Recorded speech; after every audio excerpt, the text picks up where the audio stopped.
Welcome back, student, on the online platform of Cognitive for the better learning. So, हम लोग treatment of goodwill पढ़ रहे थे। मतलब हम लोगों ने ट्रीटमेंट ऑफ गुडविल का इंट्रोडक्शन देखा था और ये देखा था कि किस तरीके से वर्क करती है गुडविल। ठीक है, कि अगर कोई आपसे कहे कि मेरी गुडविल इतनी है, मेरी गुडविल उतनी है, आज मेरी गुडविल इतनी है, तो ये क्या कहते हैं, ये मेरी दुकान है और इट इज माई शॉप, और मैं अगर इसको बेचूंगा, इट इज माई शॉप, और अगर मैं इसको बेचूंगा तो इसको मैं 50 लाख में बेचूंगा।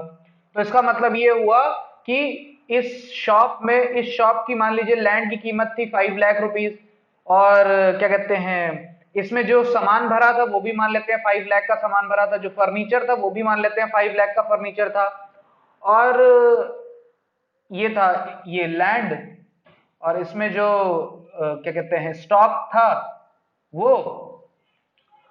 और इसका जो फर्नीचर था वो, तीनों मिलाकर के हुआ 15 लाख। लेकिन स्टिल ये जो है बेच रहा है 35 लाख में, एक्स्ट्रा में। ये जो एक्स्ट्रा हम लोगों ने कल सीखा था, ये जो 35 लाख एक्स्ट्रा सीखा था, यही है बेटा इसकी गुडविल, यही है इसकी गुडविल। क्योंकि ये 35 लाख रुपीज एक्स्ट्रा इसलिए ले रहा है, कह रहा है कि ओ ए, तुमने जो मुझसे ये शॉप जो तुम मुझसे खरीदोगे, मैंने इस शॉप में मैंने इस शॉप में जो है 10 साल दिए हैं, अपने 10 इयर्स दिए हैं, मैंने अपने इस बिजनेस को 10 साल दिए हैं। 10 सालों में अब ये जो है क्या कहते हैं, अब इसकी कीमत हो गई है 50 लाख। इसका मतलब ये है कि मैं प्रॉफिट जनरेट कर रहा हूं। मान लीजिए पहले मैं x number of profit generate कर रहा था, या मान लीजिए पहले मैं सिर्फ और सिर्फ 20,000 प्रॉफिट जनरेट कर रहा था पर ईयर, अब मैं 1 लाख रुपीज पर ईयर, और you can say that 10 lakh rupees per year मैं प्रॉफिट जनरेट कर रहा हूं। तो जब आप 10 लाख रुपए पर ईयर प्रॉफिट जनरेट कर रहे हैं तो आपको 35 लाख देने में क्या दिक्कत है? मैं 10 लाख रुपए प्रॉफिट पर ईयर जनरेट कर रहा हूं, और अगर आप मेरी शॉप खरीदोगे, अगर आप मेरी शॉप खरीदोगे तो आप 10 लाख रुपए पर ईयर कमाओगे ही कमाओगे, और इसको 3.5 ईयर्स में आप अपने इस एक्स्ट्रा पैसे को कोप अप कर लोगे, मतलब कवर कर लोगे। तो यही थी गुडविल। जिसने कल का लेक्चर नहीं देखा है, आई kindly suggest you please watch that lecture, because उसके बिना तो कुछ होना ही नहीं है। ठीक है, तो आज हम लोग कुछ क्वेश्चंस करेंगे जिसमें एडमिशन, रिटायरमेंट, डेथ, एडमिशन कम रिटायरमेंट सब आ जाएगा, एडमिशन कम डेथ, हर एक चीज आ जाएगी। लेकिन उसके पहले अब हम लोग ट्रीटमेंट ऑफ गुडविल के कुछ स्टेप्स लिख लेते हैं। तो मेन हेडिंग डालिएगा ट्रीटमेंट ऑफ गुडविल, जो कि आप लोगों ने कल डाली ही थी, ट्रीटमेंट ऑफ गुडविल। अब इसी की सब हेडिंग डालेंगे, following steps are to be covered for the treatment of goodwill. Following steps are to be covered for the treatment of goodwill. अब ये फॉलोइंग स्टेप्स क्या हैं? जिस सीए के बच्चे तो बहुत ध्यान से पढ़ें इसको, इवन ये तो आईपीसीसी लेवल तक का है, सीपीटी लेवल तक का भी है, लेकिन ये क्या कहते हैं क्लास 12th का क्रैश कोर्स चल रहा है, तो सीए के बच्चों के लिए भी बहुत इंपॉर्टेंट है। अगर आपने इसको पढ़ लिया, कल का वीडियो, आज का वीडियो, सब सीए, सीपीटी और क्या कहते हैं आपके क्लास 12th के लिए बहुत ही ज्यादा इंपॉर्टेंट है, क्योंकि पार्टनरशिप सबसे ज्यादा वेटेज कवर करता है। पार्टनरशिप का ही वेटेज अगर इन टर्म्स ऑफ परसेंटेज करें तो करीबन 45 to 60% पार्टनरशिप का ही वेटेज है। तो following steps are to be covered for the treatment of goodwill. तो सबसे पहला स्टेप क्या होगा? ये स्टेप अपने दिमाग में बैठा लीजिएगा, ये स्टेप अपने दिमाग में बैठा लीजिएगा। क्यों? क्योंकि अगर आपको ये स्टेप नहीं याद है तो आपको दिक्कत बन जाएगी। और याद क्या, जब आपके साथ मैं क्वेश्चन करूंगा ना तो इतनी बार रिपीट कर दूंगा कि आपको ये स्टेप्स याद करने की जरूरत ही नहीं पड़ेगी, और ये दिमाग में फीड हो जाएगा। 4 से 5 एग्जाम्पल्स में ये आपके दिमाग में फीड हो जाएगा, और उसके बाद फिर मैं आपको जब बड़े क्वेश्चंस कराऊंगा तब तो मैं ये स्टेप बार बार क्या कहते हैं इसको बोलूंगा, बार बार मैं इस स्टेप को आपके सामने रिवाइज करूंगा। तो लिखिए, right of any existing goodwill already appeared in the balance sheet. सबसे पहला पॉइंट क्या है? Right of any existing goodwill, right of any existing goodwill, right of any existing goodwill which is already present in balance sheet, which is already present in balance sheet, which is already present, which is already present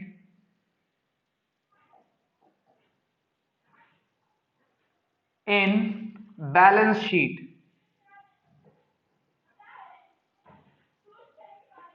in old partners, in old ratio. क्योंकि जो भी goodwill balance sheet में होगी वो old partners के old ratio में ही distribute होगी।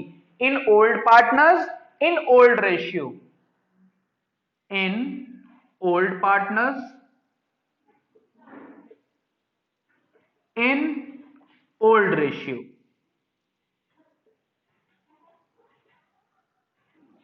इन old partners, in old ratio. अब इसकी एंट्री क्या बनेगी? इसकी एंट्री देख लीजिए। देखिए, जब भी हम बैलेंस शीट जो कि ओल्ड पार्ट, जो कि बैलेंस, जब भी हम गुडविल राइट ऑफ करते हैं जो कि पहले से बैलेंस शीट में अपीयर है, जो कि पहले से बैलेंस शीट में अपीयर है, तो वो ओल्ड पार्टनर्स में बटेगी in old ratio, old partners में बटेगी इन ओल्ड रेशियो। तो हमारा एंट्री क्या बनेगी? Old partners capital account debit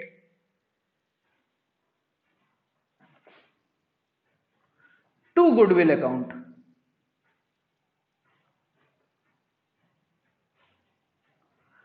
old partners capital account debit to goodwill account being goodwill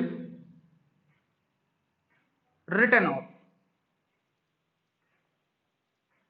being goodwill written off. ठीक है।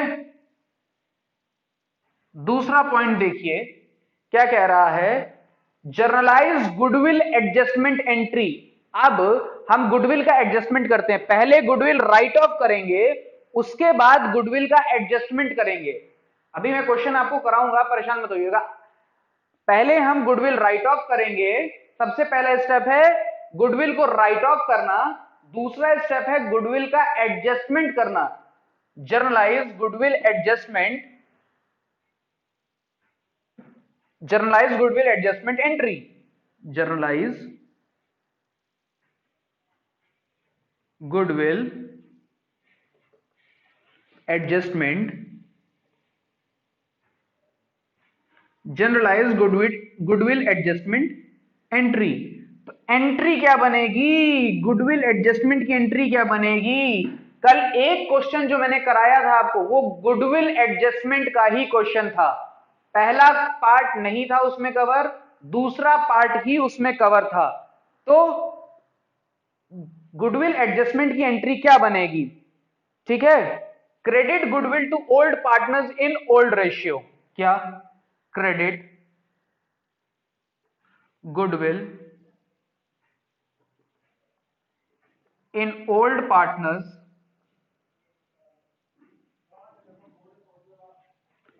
इन ओल्ड रेशियो। क्या? गुडविल को क्रेडिट कर दो ओल्ड पार्टनर्स के ओल्ड रेशियो में, credit goodwill in old partners in old ratio, debit goodwill to new partners in new ratio. Debit goodwill in new partners in new ratio. ठीक, अभी ये goodwill adjustment कैसे होगा ये मैं आपको सिखाऊंगा, और क्या कहते हैं इसकी एंट्री कैसे बनेगी ये भी मैं आपको बताऊंगा। ठीक है, अभी ये स्टेप्स जो है आपको लिखने जरूरी है। Credit goodwill in old partners in old ratio, debit goodwill in new partners in new ratio, और इसके बाद जब हम ये स्टेप कर लेंगे तो एडजस्टमेंट एंट्री पास हो जाएगी, then the adjustment entry will be pass. तो इसको ब्रैकेट में लिख लीजिए या यहां पे ऐसे करके लिख लीजिए, then the adjustment entry will be passed. यह आपको कहीं पर भी किसी भी बुक में नहीं मिलेगा, स्पेशली क्लास 12th की बुक में तो बिल्कुल भी नहीं मिलेगा, स्पेशली क्लास 12th की बुक में तो बिल्कुल भी नहीं मिलेगा। ऑल राइट, उसके बाद थर्ड पॉइंट देख लेते हैं, journal entry for cash introduced and cash withdrawn. Third देख लीजिए, journal entry for the cash introduced and cash withdrawn. Journal entry for the cash introduced और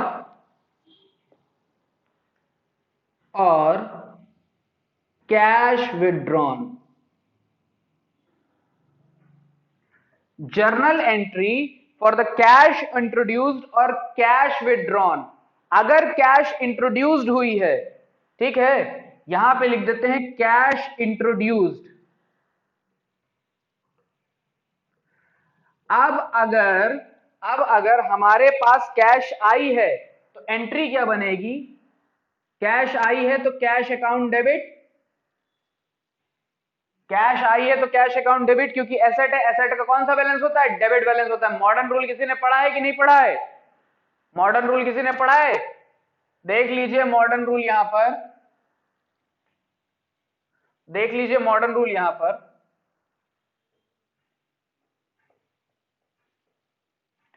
मॉडर्न रूल से अकाउंटिंग करना बहुत आसान हो जाता है, ट्रेडिशनल रूल से अकाउंटिंग करना थोड़ा सा टफ टास्क है, इसीलिए मॉडर्न रूल को 5 पार्ट्स में डिवाइड किया गया है।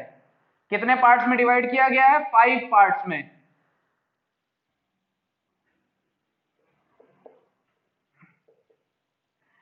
Asset, liability, income, expense and capital. Asset, liability, income, expense and capital. Asset is always having a debit balance. Liability is always having a credit balance. Income is always having a credit balance. Expense is always having a debit balance. And capital is always having a credit balance. तो अगर credit balance को देखा जाए तो इसको ऐसे याद करते हैं, LIC, LIC, LIC, LIC तो सबको पता है ना, life insurance corporation of India, लेकिन इसको ऐसे नहीं, लाइबिलिटी, इनकम और कैपिटल, LIC, इन सबका क्रेडिट बैलेंस होता है। और AE, आप कहेंगे कि ये AE कैसे याद करें, तो रिमेनिंग तो AE बचा ना, अगर फिर भी आपको नहीं याद होता है तो आप याद कर लीजिएगा, AEIOU, बचपन में वॉवल पढ़े थे या नहीं पढ़े थे, और वॉवल बहुत इंपॉर्टेंट होते ही थे, नहीं होते थे, तो स्टार्टिंग के लिए 2 वॉवल हैं AE, इसका हमेशा डेबिट बैलेंस होता है। ये बहुत इंपॉर्टेंट है मॉडर्न रूल, और इसके बिना पर, इसके अगर ये आपको नहीं आता है तो इसको मतलब समझ लीजिए फिर आपको अकाउंटिंग करने, आप चाहे जितना अच्छा अकाउंटिंग में दे दीजिए, पूरे दिन दे दीजिए, लेकिन आप क्वेश्चन नहीं सॉल्व कर पाएंगे। तो ये मॉडर्न रूल है, इसको 5 पार्ट्स में डिवाइड किया गया है, एसेट, लायबिलिटी, इनकम, एक्सपेंस और कैपिटल। एसेट का हमेशा डेबिट बैलेंस होता है, लायबिलिटी हमेशा क्रेडिट बैलेंस होता है, इनकम हमेशा क्रेडिट बैलेंस होता है, एक्सपेंस का हमेशा डेबिट बैलेंस होता है, और कैपिटल का हमेशा क्रेडिट बैलेंस होता है। तो जब भी क्रेडिट बैलेंस की बात आए तो LIC याद रखिएगा, LIC is a credit balance, और जब भी ये आए तो वॉवल के AE, vowel is always having a debit balance. तो इस तरीके से हम इसको, इस मॉडर्न रूल को इस तरीके से याद कर सकते हैं। तो इसी मॉडर्न रूल के अकॉर्डिंग कैश क्या है, कैश एक एसेट है। कैश क्या है, कैश एक एसेट है और कैश इंट्रोड्यूस हुई है, मतलब बिजनेस में, मतलब फर्म में कैश आई है। और जब कैश आई है तो cash account debit, cash account debit to partners capital account. सीधी सी बात है, देखो जब भी कैश आएगी तो न्यू पार्टनर ही कैश लेकर के आएगा या ओल्ड पार्टनर भी कैश ला सकता है।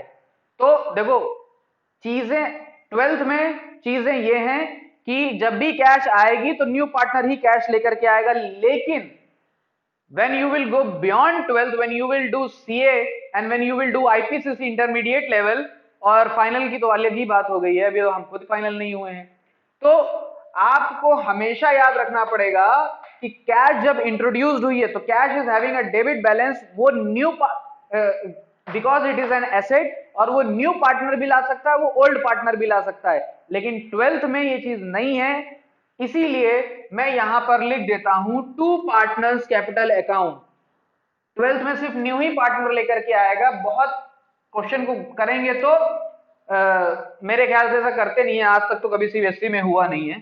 To partners capital account, to partners capital account, ठीक है। देखिए कैपिटल आ गया ना, कैपिटल का कौन सा बैलेंस होता है, क्रेडिट बैलेंस होता है कि नहीं होता है। तो देखिए कैपिटल का क्रेडिट बैलेंस है कि नहीं है, कैपिटल का क्रेडिट बैलेंस है ना। तो इसी तरीके से चीजें आपको समझनी पड़ेगी कि किसका कौन सा बैलेंस है, ठीक है, क्लियर। अब देखिए सीधी सी बात होती है कि यहां पर मैंने पार्टनर्स कैपिटल अकाउंट क्यों लिखा, इस वजह से लिखा कि अगर न्यू पार्टनर लाएगा तो न्यू पार्टनर कैपिटल हो जाएगा, अगर ओल्ड पार्टनर लाएगा तो वो ओल्ड पार्टनर के कैपिटल में हो जाएगा। अब ठीक है, तो इसमें परेशान होने की जरूरत नहीं है। तो अब हम लोग आगे बढ़ते हैं और सेकेंड पॉइंट अभी लिखा है, फर्स्ट पॉइंट मैं रब कर दे रहा हूं। I hope you all have written the first point. तो हमेशा याद रखेंगे सबसे पहले गुडविल एडजस्टमेंट की एंट्री होगी, सबसे पहले गुडविल एडजस्टमेंट की एंट्री होगी, और वो क्योंकि सॉरी सबसे पहले जो है गुडविल रिटर्न ऑफ की एंट्री होगी, क्योंकि गुडविल अगर अपीयर है, अगर गुडविल है तो उसको सबसे पहले राइट ऑफ करेंगे, सबसे पहले राइट ऑफ करेंगे। अगर गुडविल बैलेंस शीट में पहले से अपीयर है तो वो राइट ऑफ होगी। और गुडविल जैसे मैंने आपको बताया था कि हमारी एंट्री बनी old partners capital account debit, partners capital account debit to goodwill account. मुझे एक चीज बताओ, ये है बैलेंस शीट, ये है बैलेंस शीट, और ये है बैलेंस शीट, ठीक है, और ये है बैलेंस शीट का एसेट साइड।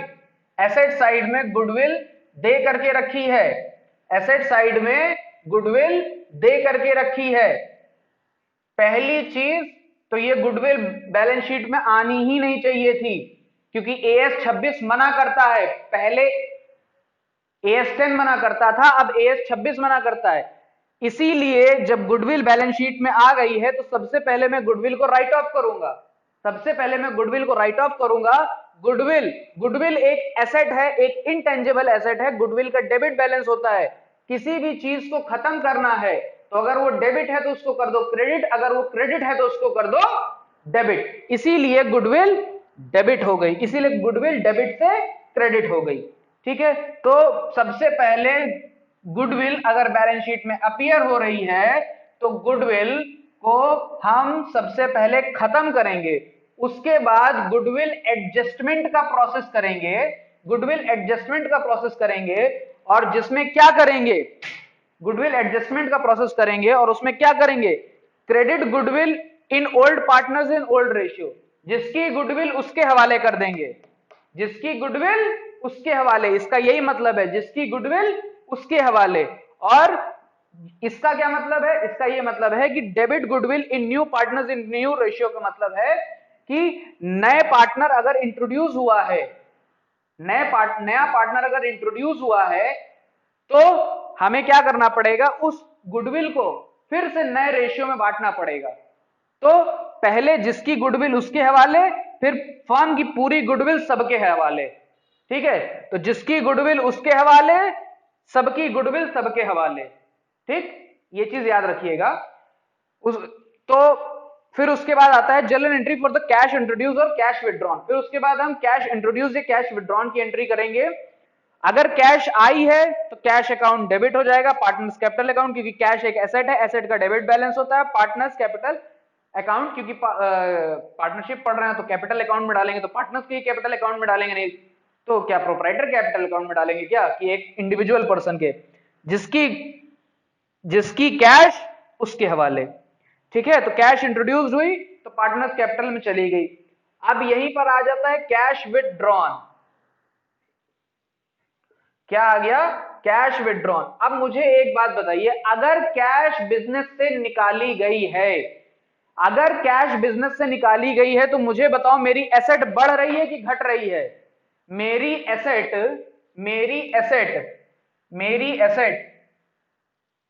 बढ़ रही है कि घट रही है? भाई बढ़ रही होगी तो डेबिट कर देंगे और घट रही होगी तो क्रेडिट कर देंगे। तो कैश अगर निकाली गई है तो कैश कम हुई है ना, तो टू कैश अकाउंट तो ऐसे ही आ जाएगा।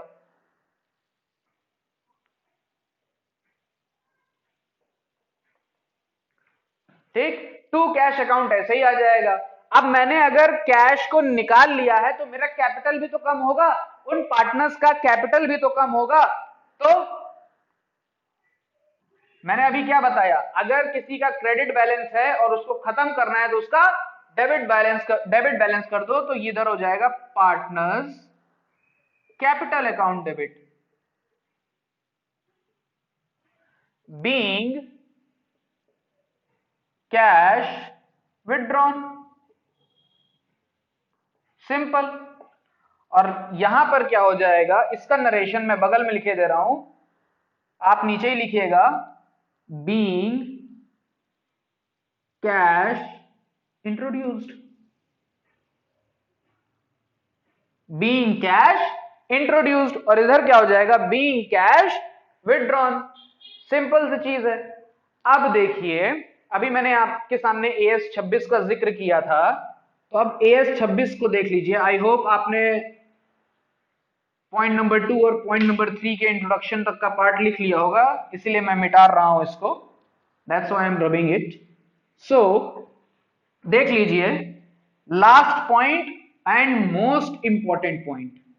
ठीक है, last point and most important point. इस पॉइंट पर क्लास 12 के बच्चों के बोर्ड में क्वेश्चंस को फंसा दिए जाते हैं, तो आप जो है बिल्कुल भी फंसिएगा नहीं। ठीक है, चौथा पॉइंट कह रहा है raise goodwill if specified in question.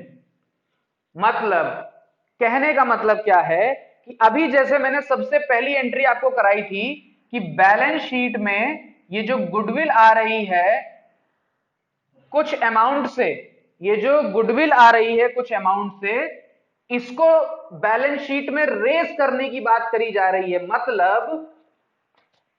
मतलब ये कहा जा रहा है कि बैलेंस शीट में गुडविल को लेकर के आइए, लेकर आइए,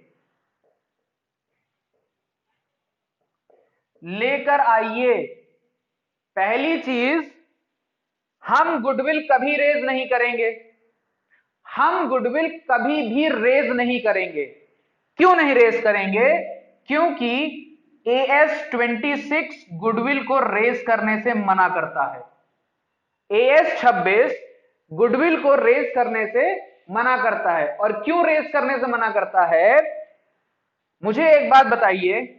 आज आप अपने घर जाइएगा, अपने पापा से बोलिएगा, आज आप अपने घर जाइएगा और अपने पापा से बोलिएगा, ठीक है, ये आप घर गए, ये आप हैं, बहुत हंसते हुए घर जा रहे हैं, ठीक है, बहुत हंसते हुए घर जा रहे हैं, ये पापा जी घर पर भी बहुत हंस रहे हैं और आराम से बैठे हुए हैं, एकदम सोफे पे एकदम बहुत आराम से बैठे हुए हैं। आप भी आज बहुत हंसते हुए घर गए। आप जैसे ही घर पहुंचे, आपने ना खाना खाया ना पानी पिया, आप सीधा पापा से कहे, पापा पापा मेरी नौकरी लग गई, मेरी नौकरी लग गई, मतलब नाउ आई एम एम्प्लॉयड। मैं अब एक एम्प्लॉयड हूं, मैं अब एक एम्प्लॉयड हूं। एम्प्लॉयड का मतलब कि मैं अर्निंग मेंबर बन गया हूं। पापा की खुशी और हंसी में बदल गई। पापा कहे अरे वाह क्या बात है, मेरा बच्चा तो एम्प्लॉयड हो गया। फिर तुमने पापा से कहा पापा पापा एक काम और करिएगा। तो पापा ने कहा बताओ बेटा क्या करें। तो उसने कहा पापा आगे आने वाले 10 सालों में, आगे आने वाले 10, मेरी जो इनकम है, मेरी जो इनकम है वो है 1 लाख रुपीज पर एनम। मेरी जो इनकम है वो है 1 लाख रुपीज पर एनम। मतलब मैं अपने एक साल में 1 लाख रुपए कमाता हूं। पापा कहे अरे वाह क्या बात है। चलिए अभी आप लोग कहेंगे कि 1 लाख में आजकल क्या होता है, 10 लाख रुपए हर साल कमाता हूं। ठीक है, तो इसको 5 इयर्स कर देते हैं। आपने कहा पापा पापा मेरी इनकम 10 लाख रुपए पर एनम है और मैं 5 सालों में 50 लाख रुपए कमाऊंगा, क्योंकि हर साल अगर 10 लाख है तो 5 सालों में आप 50 लाख ही तो कमाएंगे। तो 5 सालों में आपने 50 लाख रुपए कमाए। पापा कहे अरे वाह क्या बात है, मेरा बच्चा तो अभी से कैलकुलेशन करने लगा, इतना होनहार हो गया। अभी तक आप थे होनहार इसीलिए इतने खुश थे ये। उसके बाद आपने कहा पापा पापा जो मुझे 50 लाख रुपए फ्यूचर में मिलेंगे, जो मुझे 50 लाख रुपए फ्यूचर में मिलेंगे, आप उसको अभी बांट लीजिए, आप उसको अभी बांट लीजिए। पापा कहेंगे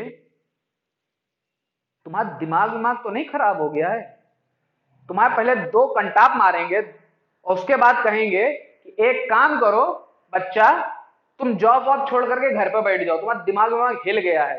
नहीं आपको लेकर के चले जाएंगे साइकाइट्रिस्ट के पास और कहेंगे कि बताइए ये अभी इनकम करना स्टार्ट नहीं किया है और कह रहा है कि 5 सालों में 50 लाख रुपए कमाऊंगा और आप 50 लाख अभी बांट लीजिए। ये क्या बात हो गई। तो यही बात तो है कि फ्यूचर में होने वाले प्रॉफिट जो कि एक्सपेक्टेड हैं, मिलेंगे कि नहीं मिलेंगे, जो कि एक्सपेक्टेड हैं उसको हम कैसे अपनी बैलेंस शीट में दिखा सकते हैं कि ये मुझे प्रॉफिट मिलेगा, ये मुझे प्रॉफिट मिलेगा। कैसे मिलेगा भाई, कैसे मिलेगा। ये तो एक्सपेक्टेड प्रॉफिट है ना। Goodwill is a expected profit, goodwill कोई प्रॉफिट नहीं है, goodwill is a expected profit. तो ये तो मिलेगा, लेकिन ये अभी मिला थोड़ी ना, तो हम अपनी बैलेंस शीट में कैसे डाल सकते हैं एसेट साइड में। इसीलिए एएस 26 इसको रेज करने के लिए मना करता है। लेकिन हम इसको रेज करेंगे, हम इसको रेज करेंगे। बोलिए कैसे रेज करेंगे। हम तब तक गलत काम नहीं करेंगे जब तक क्वेश्चन हमसे गलत काम नहीं करवाएगा, और हमें यह गलत काम करना पड़ेगा। आप जो है राजा हरिश्चंद्र मत बन जाइएगा कि नहीं जो गलत है उसको हम नहीं करेंगे। नहीं, आप राजा हरिश्चंद्र बन गए ना तो फिर जीरो ही पाएंगे। तो इसीलिए कह रहे हैं कि गुडविल को रेज करिए अगर क्वेश्चन में लिखा हो, इसीलिए मैंने इसको हाईलाइट कर दिया, इफ स्पेसिफाइड इन क्वेश्चन। तो जब हम गुडविल को रेज करेंगे, गुडविल बताइए कौन सा गुडविल क्या है। गुडविल एक इनटेंजिबल एसेट है, गुडविल एक इनटेंजिबल एसेट है,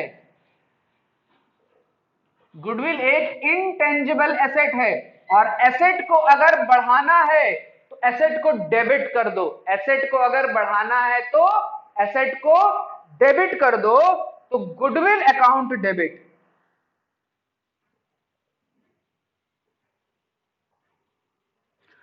to new partners capital account, being goodwill raised, being goodwill raised। देखिए हम ये काम तब तक नहीं करेंगे जब तक मुझसे कहा नहीं जाएगा, और अगर मुझसे नहीं कहा गया और अगर मैंने ये एंट्री पास कर दी तो आपका का पूरा क्वेश्चन गलत हो जाएगा। ये चीज याद रखिएगा, पूरा का पूरा क्वेश्चन गलत हो जाएगा। लेकिन अगर मुझसे कहा गया है इसको रेज करने के लिए तो मैं इसको रेज करूंगा और फिर बैलेंस शीट में अपनी एसेट साइड में दिखाऊंगा भी, इसको फिर बैलेंस शीट में अपनी एसेट साइड में दिखाऊंगा भी। तो इस चीज को याद रखिएगा कि गुडविल हम तब तक रेज नहीं करेंगे जब तक क्वेश्चन स्पेसिफाई ना करे। अगर क्वेश्चन ने स्पेसिफाई नहीं किया है गुडविल रेज करने के लिए तो आप कभी भी गुडविल को रेज नहीं करेंगे, चाहे जितना दे दिया जाए कि गुडविल ऑफ द फर्म इतनी है, उसको सिर्फ राइट ऑफ करके खत्म कर देंगे वहीं से उसका काम, लेकिन रेस कभी नहीं करेंगे। बैलेंस शीट की एसेट साइड में गुडविल नहीं दिखनी चाहिए जब तक क्वेश्चन ना कहे दिखाने के लिए, जब तक क्वेश्चन ना कहे दिखाने के लिए तब तक नहीं दिखाएंगे, चाहे जो हो जाए। हिंदी में लिख दें, यहां पे भविष्य के प्रॉफिट को बांटने की बात हो रही है। हिंदी में लिख लीजिए, मैं आपको लिख देता हूं कि यहां पे भविष्य के प्रॉफिट को बांटने की बात हो रही है, इसलिए हम इसको रेज नहीं करेंगे। और जो भविष्य का प्रॉफिट होता है वो एक्सपेक्टेड प्रॉफिट होता है कि नहीं होता है, तो यहां पे लिख लीजिए, हिंदी में लिखना है तो हिंदी में लिख लीजिए। यहां पर क्योंकि नोट्स आप अपने हिसाब से बनाइए तो ज्यादा अच्छा रहता है, उसको पढ़ने में भी इजी होता है और फिर आप जब क्वेश्चन सॉल्व करते हैं तो और इजी होता है। यहां पर भविष्य के मतलब फ्यूचर प्रॉफिट्स, फ्यूचर प्रॉफिट्स को बांटने मतलब डिस्ट्रीब्यूट करने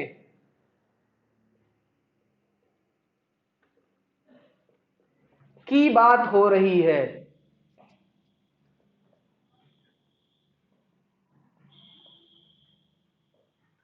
तो इसको गांठ बांध लीजिएगा, इसको गांठ बांध लीजिएगा कि इसको हमें कभी भी डिस्ट्रीब्यूट नहीं करना है जब तक क्वेश्चन स्पेसिफाई ना कर दे।